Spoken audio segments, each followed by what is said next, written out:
Hello बेटा, सुप्रभात। आज हम पढ़ेंगे प्रत्यय। और प्रत्यय जैसे कि आप प्रत्यय शब्द हिंदी भाषा में पढ़ते हैं। प्रत्यय वे शब्दांश होते हैं जो किसी शब्द के अंत में जुड़कर नए शब्द का निर्माण करते हैं। यानी कि प्रत्यय अपने आप में शब्द नहीं होते, शब्दांश शब्द का कुछ अंश होते हैं और वो दूसरे शब्द के साथ दूसरे शब्दों के पीछे जुड़कर एक नए शब्द का निर्माण करते हैं। हिंदी भाषा में हमने बहुत सारे प्रत्यय पढ़े हैं, जैसे दया प्लस वान, दयावान। झगड़ा प्लस आलू, झगड़ालू।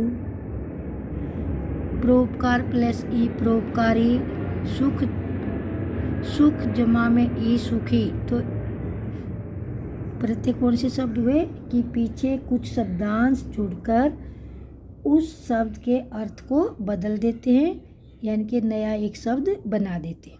तो ये होते हैं हमारे प्रत्यय शब्द। हिंदी और संस्कृत भाषा में आपकी परिभाषा यही रहेगी, क्योंकि बच्चे संस्कृत भाषा में तो परिभाषा याद कर नहीं सकते, तो हिंदी में ही प्रत्यय की परिभाषा समझ ले अच्छी तरह से। अब हम पढ़ेंगे प्रत्यय। आज हम केवल 3 ही प्रत्यय पढ़ेंगे, कत्वा, तुमुन, लेप। कत्वा, कत्वा का मतलब होता है करके, और तुमुन का मतलब होता है के लिए। तुमुन का मतलब होता है के लिए, और लेप का मतलब भी बेटा करके होता, करके करके। परंतु लेप का प्रयोग उस समय किया जाता है जब धातु से आगे उपसर्ग लगा हो। तो ये अब हम जब लेप प्रत्यय पढ़ेंगे तब बताएंगे और अच्छी तरह से। सबसे पहले हम पढ़ेंगे कत्वा प्रत्यय। कत्वा का मतलब होता करके।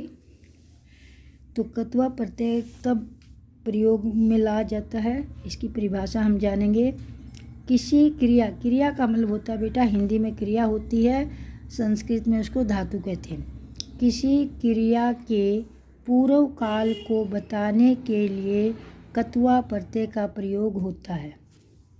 और भी मैं बेटा इसको सरल भाषा में बताती हूँ। जब वाक्य में 2 क्रिया हों, 2 धातु हों, जब हमारे पास वाक्य में एक वाक्य में 2 क्रिया हों, यानी कि 2 धातु हों, तो वहाँ पर पहली धातु के साथ कत्वा प्रत्यय का प्रयोग किया जाता है। कत्वा प्रत्यय को जोड़ दिया जाता है। जब एक वाक्य में 2 धातुओं का प्रयोग होता है तो पहली धातु के साथ कत्वा प्रत्यय का प्रयोग किया जाता है। ये इसकी परिभाषा, इस तरह भी आप समझ सकते हैं। अब देखो, जैसे मैंने एक वाक्य दिया, मयूरः मेघम दृष्ट्वा नृत्यति। मयूर मोर, मेघम मैंने बादल को, दृष्ट्वा, दृष्ट्वा मैंने देखकर, दृष्ट्वा देखकर।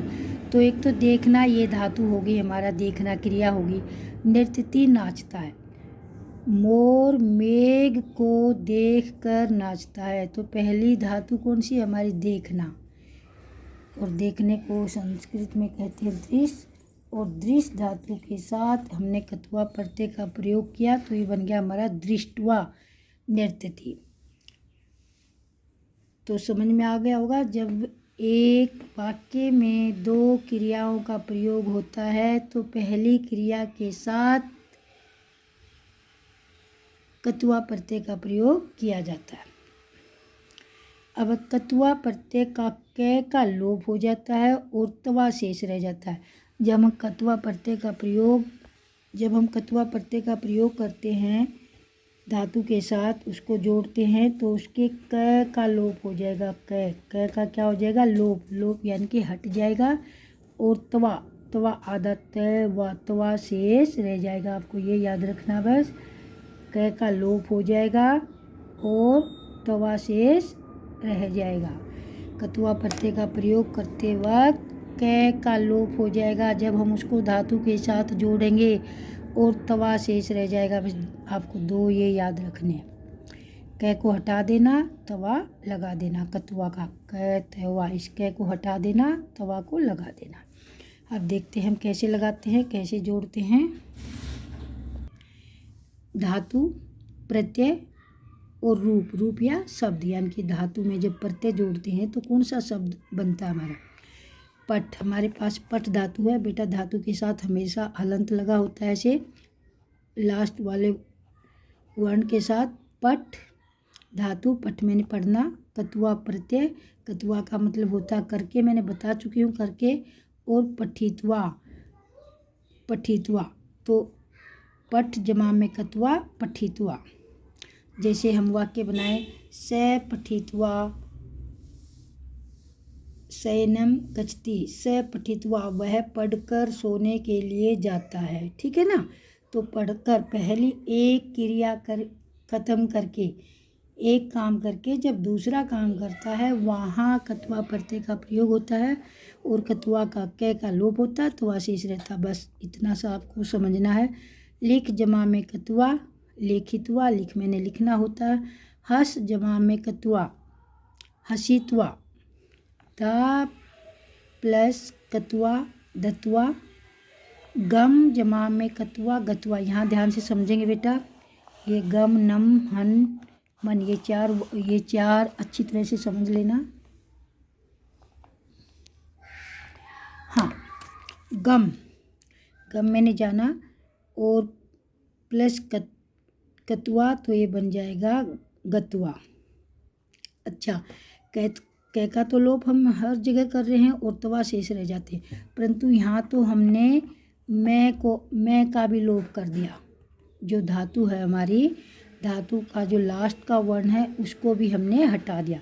तो बेटा जो मकारांत शब्द होंगे, मकारांत शब्द कौन से होते हैं बेटा? जिन शब्दों के अंत में मैं आता है, जिन शब्दों के अंत में मैं आता है तो वहाँ मैं को भी हटा दिया जाएगा। मैं और ने, जिन शब्दों के अंत में मैं और ने आता है, मैं और ने को भी हटा दिया जाता है और उनके साथ तवा जोड़ दिया जाता है। जैसे गम जमा कतुआ, गम में से मैं को हटाना है रूल के अकॉर्डिंग और उसमें कतुआ में से तवा जोड़ना है, तो गम ग और तवा बन गया हमारा गतुआ। आगे नम में से भी हमने मैं को हटाना है, तवा को जोड़ना है, नतुआ। हन और कतुआ, हन में से न हटा दो, कतुआ में से क हटा दो, हन में से है रह गया, कतुआ का तुआ तो बन गया हमारा हतुआ। ऐसे ही मतुआ, मन प्लस कतुआ, मतुआ। तो बेटा यहाँ हमने क्या सीखा? और भी ऐसे धातु हो सकती हैं जिन धातु के अंत का वर्ण अंत में मैं और ने आता है तो उसको लोप कर देना, उसको हटा देना है और तवा को जोड़ देना है। तवा तो हमने जोड़ना ही हर बार। अब आगे करेंगे बेटा, क्रि प्लस कतुआ, कृत्वा। खाद प्लस कतुआ, खादित्वा। और जिनमें बेटा आ की मात्रा आती है तो उनमें ई की मात्रा भी जुड़ जाएगी एक।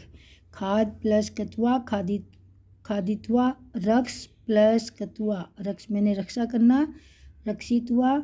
ग्रह प्लस कतुआ, गृहीत्वा। कोई मात्रा आता है, यहाँ री की मात्रा आ गई। ग्रह प्लस कतुआ, गृहीत्वा।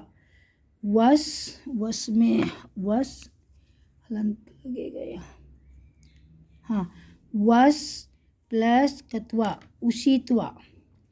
वद प्लस कतुआ, वदित्वा या उदित्वा। तो बेटा यहाँ इन दो को ध्यान से समझेंगे। जो धातु हमारी वह से शुरू होती है, वह का क्या बन जाएगा? उ बन जाएगा, उशित्वा, वदित्वा। और दृश प्लस कतुआ, दृष्टवा। अब हमने जो वाक्य में लिखा था दृष्टवा, तो ये थे बेटा हमारे कतुआ कतुआ प्रत्ययुक्त शब्द। तो एक बार हम नज़र डाल लेते हैं। कतुआ प्रत्यय जब धातु के साथ जुड़ता है तो कतुआ का कै का लोप हो जाता है, तवा शेष रह जाता है।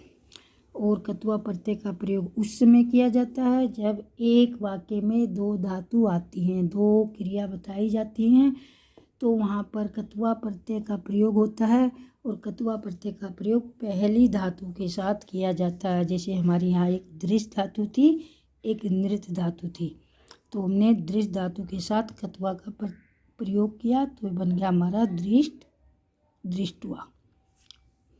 अब बेटा हम दूसरा प्रत्यय पढ़ेंगे, तुमन प्रत्यय। अब बेटा मैं पहले भी बता चुकी हूँ, प्रत्यय हमारे बहुत प्रकार के होते हैं, परंतु हम पहले आसान वाले प्रत्यय पढ़ेंगे जो हमारे छठी क्लास से शुरू होते हैं। तो दूसरा प्रत्यय हमारा तुमुन प्रत्यय। जब दो क्रियाओं का कर्ता एक हो, वहाँ पहली क्रिया यानी कि धातु के साथ तुमुन प्रत्यय का प्रयोग होता है। यानी कि कर्ता दो, क्रिया तो यहाँ भी दो हैं और काम करने वाला एक है, तो यहाँ भी पहली क्रिया के साथ तुमुन प्रत्यय का प्रयोग होता है। जैसे राम पठितुम विद्यालयम गच्छति। देखो यहाँ पर दो क्रिया कौन सी हैं? राम, राम राम विसर्ग लगाओ, राम है, राम। पठितुम, पठ मैंने पढ़ना, एक क्रिया हमारी वो क्रिया यानी कि धातु यहाँ होगी, और एक गम गच्छति एक यहाँ होगी, तो दो है। परंतु दोनों क्रियाओं को कौन कर रहा? राम कर रहा है। राम पठितुम, राम पढ़ने, और तुमुन का मतलब होता है के लिए। राम पढ़ने के लिए विद्यालय में गच्छति, राम पढ़ने के लिए विद्यालय जाता है। यानी कि यहाँ पर आप इसको ऐसे भी समझ सकते हैं कि एक क्रिया को पूरा करने के लिए उसको दूसरी क्रिया भी करनी पड़ती है।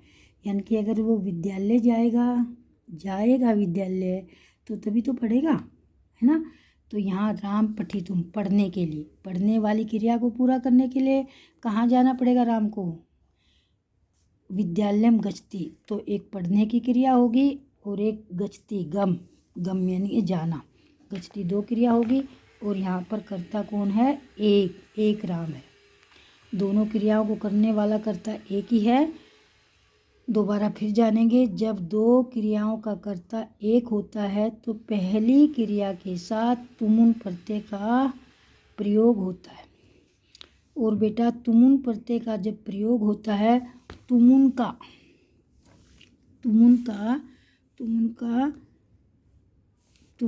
बेटा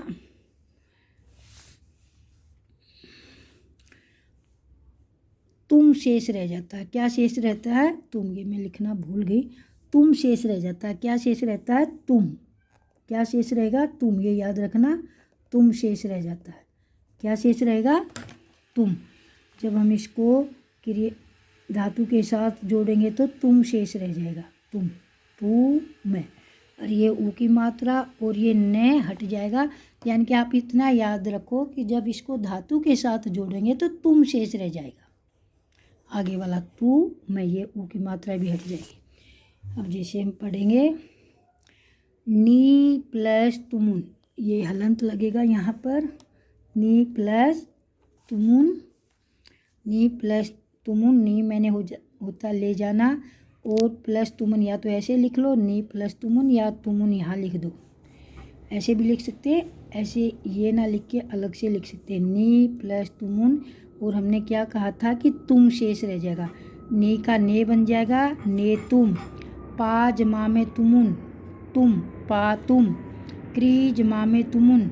ई की मात्रा होती है तो बेटा वहाँ पर ई की मात्रा हटकर ए की मात्रा हो जाती है। जैसे नी में भी हो गई थी ना ने, और क्री में क्या हो जाएगा? क्रे, और तुम शेष रह जाएगा, क्रे तुम। पट जमा में तुमुन, पठी तुम, पट जमा में तुमुन, पठी तुम। लिख जमा में तुमुन, लिख, धातु तुमुन प्रत्यय, लेखी तुम। दा जमा में तुमुन, दातुम। गम जमा में तुमुन, गंतुम। हन जमा में तुमुन, हंतुम। नम जमा में तुमुन, नंतुम। और यहाँ भी आप देखेंगे, ये भी हमारी मकारांत धातु आ गई, मकारांत, यानी कि जिन धातुओं के पीछे मकारांत यहाँ से लेकर यहाँ तक, यहाँ मकारांत है ना, ये हमारी मकारांत। मकारांत हैं यानी कि मैं से जिन का अंत होता है, जिन धातुओं के अंत में मैं आता है उनको बोलते हैं मकारांत धातु। जिन धातुओं के अंत में मैं आता है तो वहाँ पर मैं और ने आता है। जिन धातुओं के अंत में मैं या ने आता है तो मैं और ने के स्थान पर आधा ने बन जाता है। आधा तो है ही है क्योंकि हलंत लगा, आधा ने बन जाता है और फिर उसके साथ तुम जोड़ देना। जैसे गम, गम में से मैं का हमने ने बना दिया गन और फिर तुम जोड़ दिया तो बन गया हमारा गंतुम। गम जमा में तुमुन गंतुम। हन जमा में तुमुन, हन का आधा ने बन जाएगा और तुम हंतुम। नम जमा में तुमुन नंतुम। समझ आ गई। जिनके अंत में मैं आता है उनको मकारांत धातु कहते हैं। और मकारांत धातु में जब तुमुन प्रत्यय जोड़ा जाता है तो मैं और ने के स्थान पर आधा ने लिख देंगे और तुम जोड़ देंगे। अब बेटा भू प्लस तुमुन, भू धातु होती है परंतु जब उसको शब्द रूप बनते हैं, धातु हमारी भू होती है परंतु जब उसके शब्द रूप बनते हैं तो क्या होता है, भव बन जाता है ना, भव। तो भू और तुमुन ये बन जाएगा हमारा भवितुम। तो ये था बेटा आपका तुमुन प्रत्यय।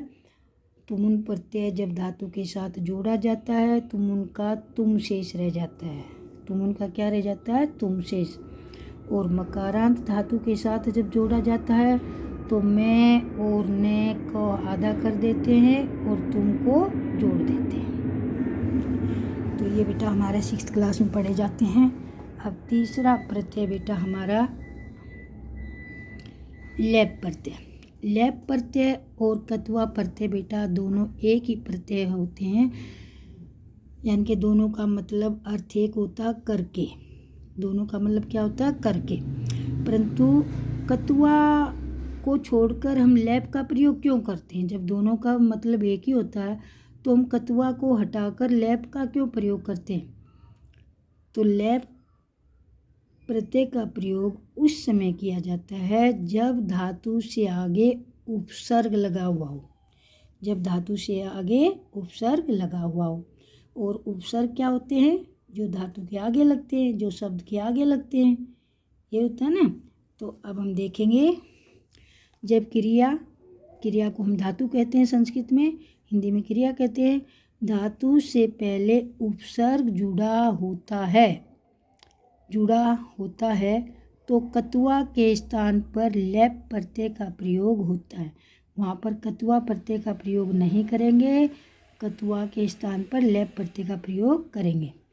और लेप का यह शेष रहता है। बस आपको ये याद रखना, बाकी कुछ भी हटे, जब धातु से आगे उपसर्ग लगा हो तो लेप प्रत्यय का प्रयोग होता है और लेप का यह शेष रह जाता है। यानी कि लेप में से आपने केवल यह ले लेना है, ले को भी हटा देना है, पे को भी हटा देना है।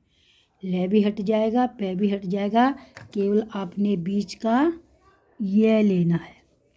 ठीक है। तो लेप का यह शेष रहता है। अब पढ़ेंगे हम उपसर्ग। उपसर्ग हमारा धातु के आगे लगता है। उपसर्ग, गम धातु और लेप प्रत्यय, इन सब को जोड़कर बना हमारा उपगम्य। अब ये कैसे बना मैं बहुत अच्छी तरह से समझाऊंगी। देखो, उपसर्ग को तो जो का त्यों लिख देना, आपने उप लिख दिया। गम गम गम गम है ना, और इसके साथ हलंत लगा हुआ, और हलंत वाला जो वर्ण होता है, बीच में हलंत नहीं होता, वो लास्ट में लिखा जाता है। तो लास्ट में जब उसको बीच में लिखते हैं तो आधा करके लिखते हैं। ठीक है ना, आधा करके लिखते हैं। तो मैं आधा मैं हो जाएगा उप गम, क्योंकि हलंत है ना मैं पर, ये हो गया गम। और यहाँ से लेना हमने यह, तो उप गम यह उपगम में। आ गम लेप, आ उपसर्ग तो जो का तो लिखेंगे, गम आधा में हो जाएगा और यहाँ से लेंगे यह उपगम्य। पर विष लेप, तो बेटा पर को तो ऐसे ही लिखेंगे, पर उपसर्ग को तो हमने छेड़ना ही नहीं है, उसको तो जो का तो लिखेंगे। पर विष आधा से हो जाएगा, जब ये हलंत है तो आधा होता है ना, आधा से लिख दिया और लैप में से हम ये लेंगे ये पर विषय आ दा लैप। आ का आ लिखेंगे, दा। अब ए का आधा तो कुछ होता नहीं है बेटा, नहीं होता ना, तो आ दा ये क्या बन जाएगा, आदाय। उप जमाम क्रि जमाम लैप, उप क्रि त्य। यहाँ थोड़ा सा चेंज होगा बेटा, उपकृत्य, उपकृत्य। पर जमाम में नम जमाम में लैप, पर नम का पर। और जिन धातुओं में बेटा री आ जाए वहाँ पर न के स्थान पर अण हो जाता है ना। अब हमने शब्द रूप पढ़े थे, तो पर लिखेंगे, न के स्थान पर अण लिखेंगे,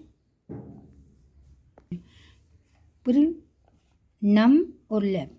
तो जहाँ पर संस्कृत में मैं पहले ही बता चुकी बेटा, अगर रे आता है तो रे और न एक साथ आते हैं तो रे के स्थान पर क्या हो जाता, न के स्थान पर क्या हो जाता, अण। जैसे रामाणाम, रामेण पढ़ा था ना हमने। तो ये उपसर्ग तो जो का तो लिखेंगे, न के स्थान पर अण बना देंगे, मैं का आधा मैं हो जाएगा, प्रणम्य है। अब है हमारा वी उपसर्ग हस धातु लैप प्रत्यय। वी उपसर्ग को ऐसे लिखेंगे, हस हलंत लगा तो आधा से हो जाएगा, और लैप में से हमने क्या लेना है, यह क्या बन गया, विहस्य। आ उपसर्ग नी धातु लैप प्रत्यय, ये हो जाएगा हमारा आ नी ये। प्री प्लस प्री उपसर्ग तेज धातु, तेज मैंने क्या होता है, छोड़ना, तेज मैंने छोड़ना, लैप प्रत्यय। तो उपसर्ग तो हमने जो का तो लिखना, प्री तेज भी ऐसे लिखेंगे, और आधा जय हो जाएगा, यहाँ भी आधा है, परंतु जब भी यहाँ हलंत लगा देते हैं और जब इसको जोड़ कर लिखते हैं तो वहाँ पर आधा लिखा जाएगा, और लैप में से हम लेंगे ये प्रीतजय। उप जमा में दिस और लैप प्रत्यय। उपसर्ग ऐसे कैसे लिखना है, दिस आधा से हो जाएगा, लैप में से ये लेंगे, उपदिश्य। वी ज्ञा लैप, वी ज्ञा और लैप में से लेंगे ये विज्ञाय। और पर उपसर्ग हस धातु लैप, समझ आ गया होगा, पर हस का आधा से हो जाएगा, लैप में से ये लेंगे, परहस्य। हाँ बेटा समझ आ गया। यस मैम बस एक बार रिपीट कर दो थोड़ा सा। हाँ तो बेटा ये होते हैं हमारे प्रत्यय तो आप जानते हो, प्रत्यय वे शब्द होते हैं जो शब्द के लास्ट में जोड़कर उसके अर्थ को बदल देते हैं। प्रत्यय अपने आप में शब्द नहीं होते, वो शब्दांश होते हैं, शब्द का कुछ अंश होते हैं ना। ये तो आप हिंदी भाषा में पढ़ चुके हो। और ये शब्द के साथ जब जुड़ते हैं, क्रिया के साथ जुड़ते हैं, तो वो उसके अर्थ को बदल देते हैं। तो संस्कृत में बेटा बहुत सारे प्रत्यय होते हैं, हिंदी में भी बहुत सारे प्रत्यय होते हैं, परंतु अभी हम केवल 3 प्रत्यय पढ़ेंगे, छठी 7वीं 8वीं तक ये 3 प्रत्ययों का प्रयोग किया जाता है, ठीक है, 8वीं तक। तो ये होता है हमारा कतुआ, तुमुन, लैप। कतुआ का मतलब होता है बेटा करके, कोई भी काम करके, जैसे मैं गृह कार्य करके खेलने चला गया। दूसरा हमारा तुमुन, तुमुन का मतलब होता है करने के लिए, जैसे मैं सब्जी खरीदने के लिए बाजार गया। और लैप और कतुआ दोनों का मतलब एक ही होता है बेटा, लैप और कतुआ का मतलब दोनों का मतलब एक ही होता है, परंतु लैप का प्रयोग वहाँ किया जाता है जब धातु से आगे उपसर्ग लगाओ, समझ आएगा। अब कतुआ प्रत्यय जब धातु के साथ जोड़ेंगे तो बस आपने इतना सा याद करना, बस ये याद करना, ये लाइन। कतुआ प्रत्यय का प्रयोग जब धातु के साथ किया जाता है तो क का लोप हो जाता है, क को हटा देते हैं, क को हटा देते हैं, और तवा शेष रह जाता है। क्या शेष रह जाता है, तवा आधा तय और वा। और ये हमने ये सब समझा दिए हैं, एक बार ध्यान से उसको समझ लेना, पढ़ोगे देखोगे वीडियो तो समझ आ जाएगा। तुमुन का क्या शेष रह जाता है, तुमुन जब धातु के साथ जुड़ता है तो क्या शेष रहता है, तुमने तुम याद रखना, तुम। जैसे नी जमा में तुमुन क्या बन गया, ने तुम। पा जमा में तुमन, पा तुम, समझ आ गया। और लैप प्रत्यय होता है जब धातु से आगे उपसर्ग लगा हो। ये तो बहुत आसान होता है, पहले बेटा आपने उपसर्ग लिख देना है, फिर धातु लिख देनी है, और लैप में से आपने ये ले लेना है। 3 है ना, 1 2 3। पहले उपसर्ग, फिर धातु, फिर प्रत्यय। उपसर्ग को तो जो कहते हो लिखना है, धातु लिखनी है, और फिर लैप में से क्या लेना है, ये बन जाएगा अपने। समझ आ गया? तो ये तो बेटा हमारे 6ठी 7वीं 8वीं में आने वाले प्रत्यय, और इनको ध्यान से पढ़ोगे। वैसे तो इनका प्रयोग 10वीं तक ही चलेगा, परंतु 9वीं 10वीं के अलग प्रत्यय आ जाते हैं, 10वीं क्लास के अलग आ जाते हैं। तो पहले आप इन 3 प्रत्ययों को ध्यान से पढ़ना। और अगर आपको ये वीडियो अच्छी लगी तो वीडियो को लाइक करना, शेयर करना, कमेंट करना और चैनल को सब्सक्राइब करना। वीडियो देखने के लिए धन्यवाद।